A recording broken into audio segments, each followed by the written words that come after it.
ठाण्यातल्या गोपीनेश्वर मंदिरात अमृत कलश यात्रा संपन्न झाली। अयोध्येत 22 जानेवारीला राम मंदिरात प्राणप्रतिष्ठापना होणार आहे आणि अयोध्येमध्ये राम मंदिर व्हावं ही बाळासाहेब ठाकरेंची इच्छा होती आणि आनंद दिघे यांनी यात्रेतून चांदीची वीट पाठवली होती अशी माहिती मुख्यमंत्री एकनाथ शिंदे यांनी दिली।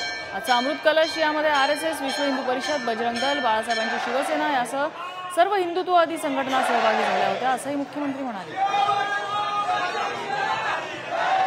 अयोध्येचं जे राम मंदिर आहे त्याचं उद्घाटन होतंय।